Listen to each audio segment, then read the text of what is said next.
Monsieur Brun, pour cette 7e émission, nous allons poursuivre l'entretien que nous avions ensemble lors de la seconde.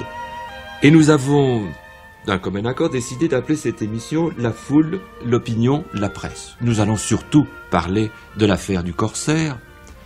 Et je voudrais, pour commencer, citer ce que vous dites vous-même dans le volume 13, dans votre introduction au volume 13, aux discours édifiants. Kierkegaard ne nie pas que la foule puisse avoir une valeur décisive à l'égard de tous les buts temporels, terrestres et mondains. Mais il souligne que, au point de vue éthico-religieux, elle reste le mensonge, car on ne peut faire d'elle l'instance qui juge de ce qu'est la vérité. La foule n'est donc qu'une abstraction, et nul ne méprise davantage la condition de l'homme que celui qui fait profession d'être à la tête de la foule. Ce n'est jamais à la foule que Christ s'adresse, mais à chacun et par là même à tous. Celui qui voit dans la foule le tribunal de la vérité se met dans l'impossibilité d'aimer le prochain, car ce n'est pas dans un rapport impersonnel que le Dieu personnel peut être médiateur. La foule ignore la personne incarnée. Voilà, et évidemment c'est un peu délicat de parler à France Culture, ce qu'il faudra bien appeler le procès des mass médias avant la lettre par Kierkegaard, qui ne connaissait pas la télévision et la radio, bien entendu, mais qui connaissait la presse. Et il faut bien voir qu'il a été sensibilisé à ce problème par ce à quoi vous faisiez allusion, l'affaire du Corsaire. Voilà de quoi il s'agit. Le Corsaire était un journal satirique qui s'attaquait aux valeurs officielles, au gouvernement, aux puissances établies, etc. Et beaucoup de personnes le lisaient, mais le lisaient aussi en cachette. Un petit peu comme si elles avaient été honteuses d'être abonnées, mais se régalant en même temps des textes et des caricatures qui étaient dans le journal.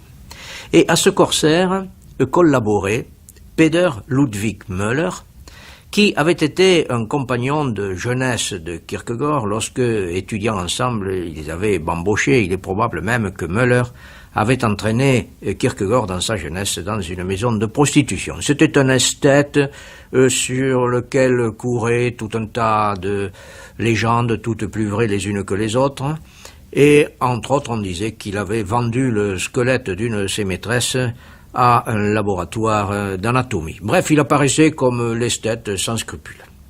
Or, il avait tenu sa collaboration au Corsaire rigoureusement secrète parce qu'il cherchait à devenir professeur d'université à Copenhague et la collaboration à ce journal était incompatible avec les honneurs universitaires auxquels il aspirait. Donc personne ne savait qu'il collaborait à ce journal.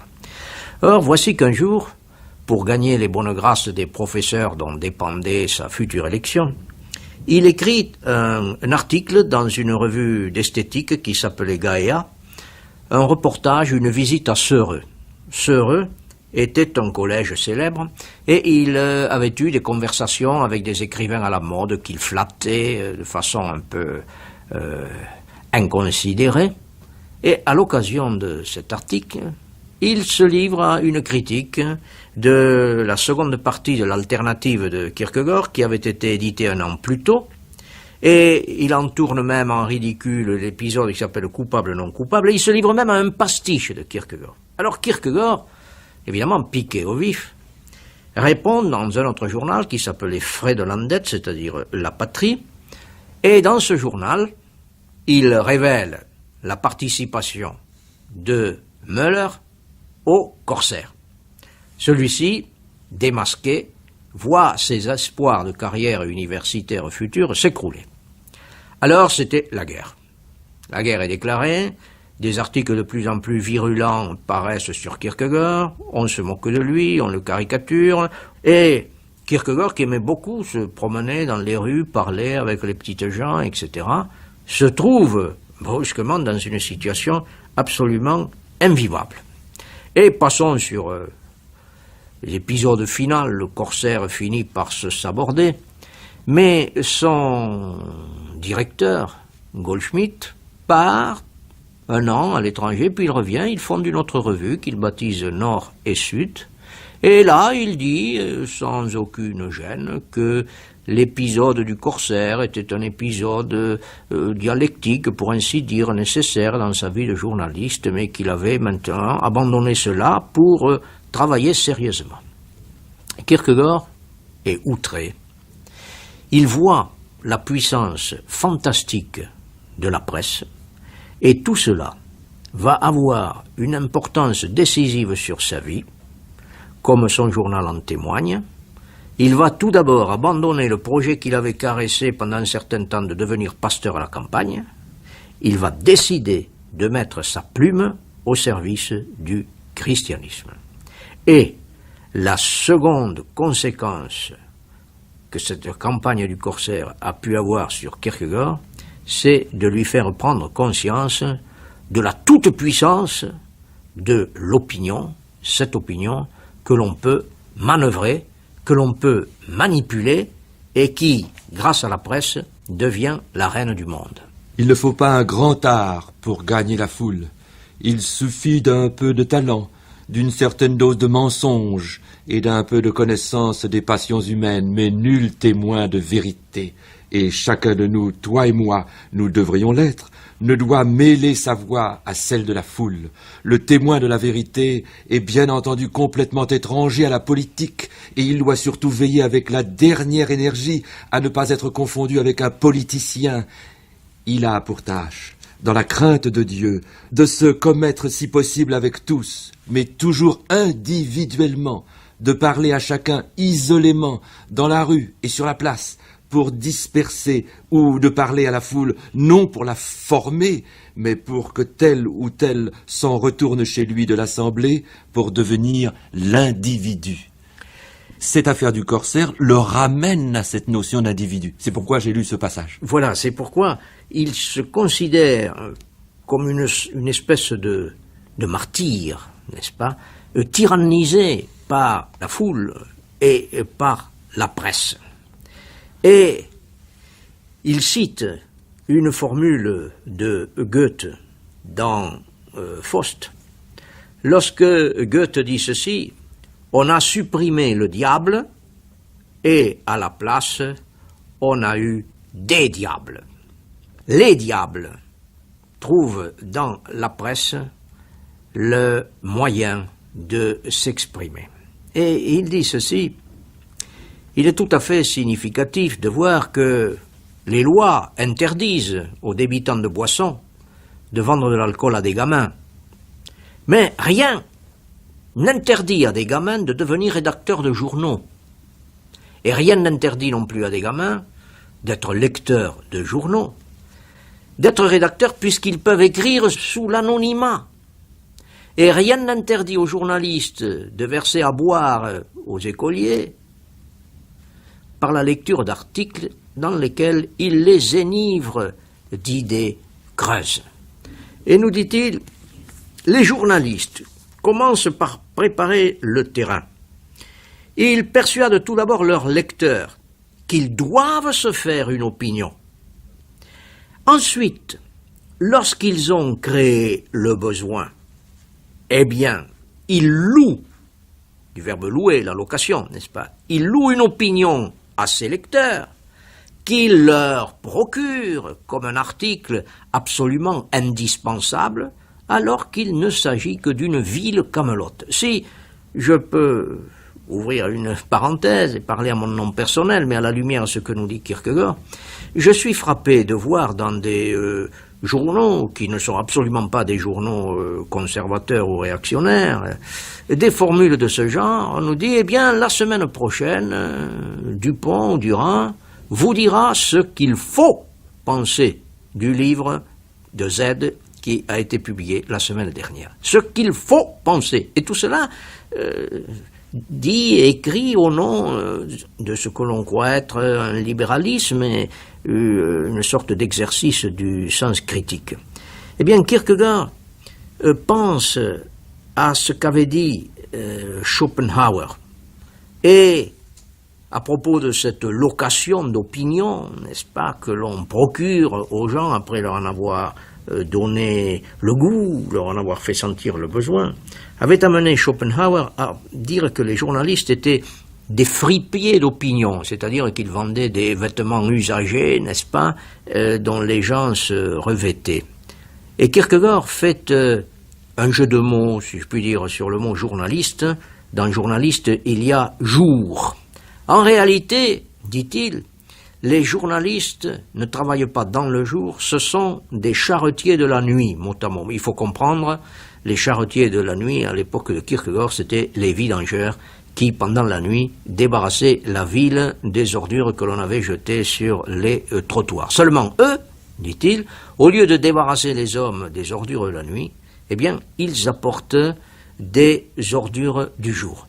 Alors, Kierkegaard a une sorte de haine, n'est-ce pas, à l'égard des journalistes, qui peut paraître excessive, puisqu'il écrit que s'il avait une fille et que cette fille s'était laissée séduire, bon, il lui pardonnerait, mais que s'il avait un fils qui persistait à être journaliste au bout de 5 ans, il romprait d'une façon définitive avec lui. Et il arrive même à écrire que il faudrait peut-être fusiller les journalistes, et puis il se ravise en disant « Je ne suis pas du tout sanguinaire, mais ce que je voudrais, c'est être fusillé moi-même par les journalistes et avoir la gloire de commander au peloton l'ordre en criant moi-même feu. Car, dit-il, on écrit, on ne signe pas les articles, et en outre, il l'avait vu à propos du Corsaire, les gens s'abonnent aux journaux. Il faut bien voir une petite ville, n'est-ce pas, comme Copenhague au XIXe siècle, s'abonne aux journaux et on ne sait pas qui est abonné. On lit le journal en cachette. Il faudrait, dit-il, publier et mettre constamment à jour la liste des abonnés, parce que les abonnés qui lisent sont finalement co-responsables de ce pouvoir occulte et ils sont finalement les complices des articles qu'ils lisent et qu'ils approuvent en souriant. C'est pourquoi finalement, pour lui, la presse quotidienne, il l'écrit, est une forme du mal. J'ai beaucoup souffert. Les mauvais traitements infligés par la vulgarité ont en outre dérangé un peu mon incognito et ont ainsi voulu m'imposer de force un caractère immédiat alors qu'il est toujours dialectique. Ils m'ont forcé à sortir de moi-même. Mon incognito consistait à n'être, comment dire, rien, à être un original d'aspect bizarre, aux jambes grêles, un oisif, etc. Tout cela, je l'étais de mon plein gré. Maintenant, le peuple a appris à s'en repaître bestialement la vue, jour après jour, et à m'en singer. Ces incidents ont fait que je me sens parfois fatigué de mon incognito. Je risquais donc de devenir exactement le contraire. Il tire une conclusion philosophique de toute cette affaire. Oui. Et une conclusion aussi pleine d'amour du prochain, car ce qu'il ne pardonne pas aux journalistes, il le dit d'une façon explicite, n'est-ce pas, dans le journal. Il dit ce que je ne pardonne pas aux journalistes, c'est leur manière d'avoir abusé la classe populaire et d'avoir tiré parti d'elle. Mais il est pleinement conscient de la force gigantesque que représente cette presse. Il faut bien voir aussi que dans cette affaire du Corsaire, il est pris à partie, non pas seulement et ridiculisé à cause de sa façon de se vêtir, mais aussi l'affaire Régine est aussi débattue dans ce journal. Sa querelle avec Münster aussi fait l'objet de commentaires de la part de ces journalistes. C'est bien ça. Oui, et Kierkegaard voit que dans les journaux, n'est-ce pas, on tourne en ridicule, on rabaisse au niveau du trottoir ce qu'il avait de plus cher, ce qui pour lui constituait les choses les plus sacrées. Et cela, je crois, amène à parler, à partir de ce que Kierkegaard nous dit de la presse, à parler de l'opinion d'une façon beaucoup plus générale. Kierkegaard a écrit un texte important qui est un compte-rendu littéraire d'une nouvelle écrite par une femme, passons sur les détails, et cette nouvelle s'appelait Deux époques. Ces deux époques, c'était, premièrement, celle qui caractérisait la Révolution française, et la deuxième époque, celle qui gravite autour des années 1840. Et Kierkegaard reprend cette opposition en disant ceci. À l'époque de la Révolution française, ce qui régnait, c'était la passion. Non que Kierkegaard reprenne à son compte l'entreprise de la Révolution française, pas du tout. Mais ce qui régnait, c'était la passion. On défaisait les grands hommes. On démolissait le monde, on le reconstruisait 3 ou 4 fois par jour. Il y avait là une espèce d'ivresse, on ne savait pas très bien ce que l'on faisait, c'est après coup que l'on a dit qu'on voulait faire ceci et cela, mais en réalité, cette révolution française, pour Kierkegaard, je le cite, est comparable à des fiançailles dans un bal, en un moment d'ivresse où l'on ne sait plus ce que l'on fait. Et notre époque, alors, est totalement différente de cette époque de la révolution passionnée. Notre époque, c'est une époque sans passion, dans laquelle tout est nivelé, paralysé et étouffé par la réflexion. On parle, on systématise et on se met au service de ce pouvoir discrétionnaire et qui n'est autre qu'un fantôme et qui s'appelle le public. Il ne s'agit plus, et combien cela est d'actualité, d'apprendre quelque chose. Non, on se contente de discuter sur les méthodes d'apprentissage, sur les façons d'apprendre. Il s'agit de bavarder sur ce qu'est l'enseignement, mais surtout, il ne faut pas enseigner ni apprendre. C'est pourquoi Kierkegaard se sert de l'image suivante. As-tu vu un bateau s'échouer dans la vase ? C'est presque impossible de le renflouer, faute de pouvoir l'étayer. Pas de pieu qui trouve le fond assez ferme pour s'y fixer. Toute notre époque s'envase ainsi dans la raison. Et de cela, pas la moindre tristesse, non, mais du contentement de soi et cette présomption qui accompagne toujours la raison et le péché de la raison. Et pour Kierkegaard, tout cela est très grave, parce que dans cet effort pour raisonner, on a voulu aussi comprendre le christianisme. Naturellement, il pense toujours à Hegel. On a voulu le comprendre en le réduisant à une morale, à un système philosophique.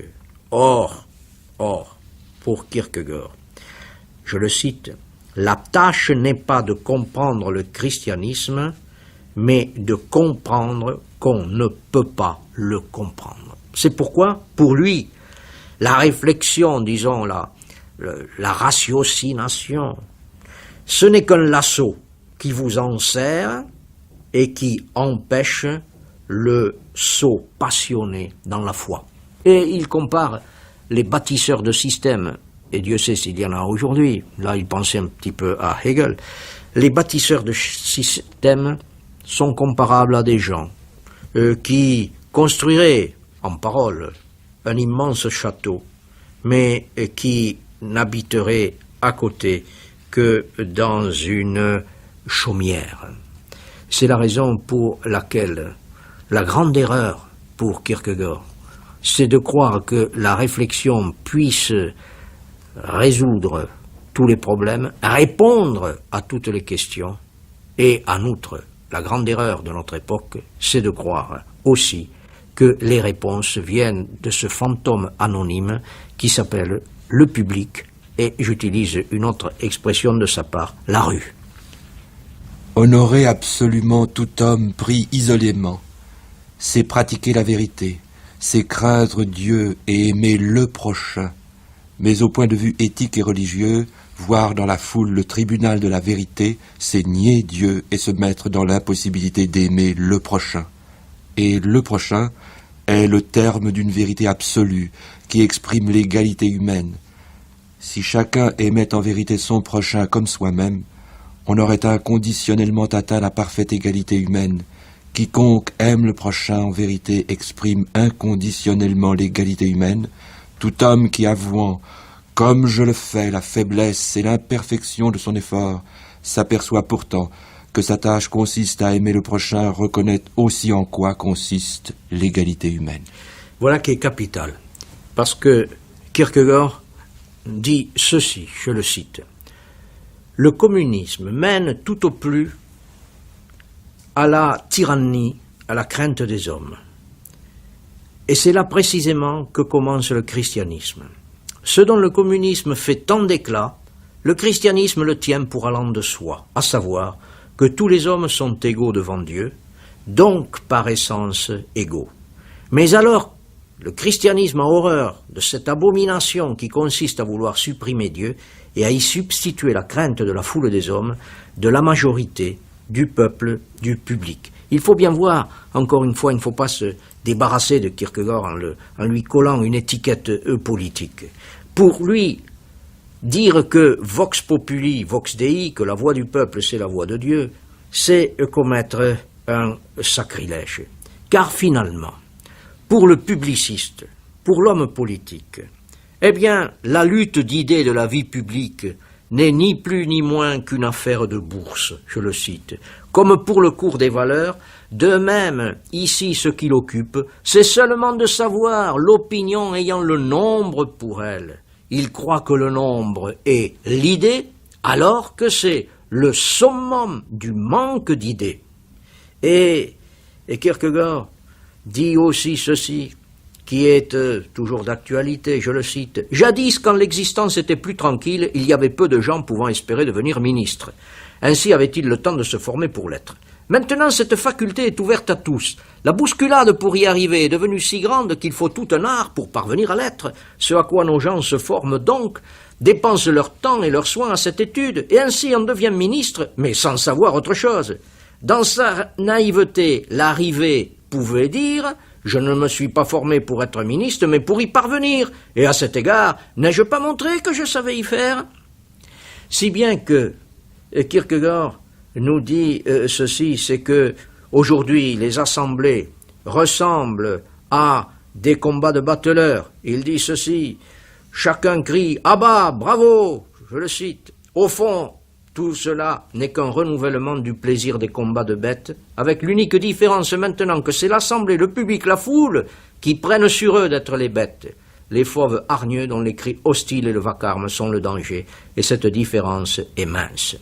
Et pour conclure, disons, comme vous l'avez fort bien souligné, que pour Kierkegaard, l'essentiel, ce n'est pas l'individu anonyme, l'individu planifié, car le drame aujourd'hui, c'est que le plan n'est plus fait pour l'homme, mais que très souvent c'est l'homme qui est fait pour le plan.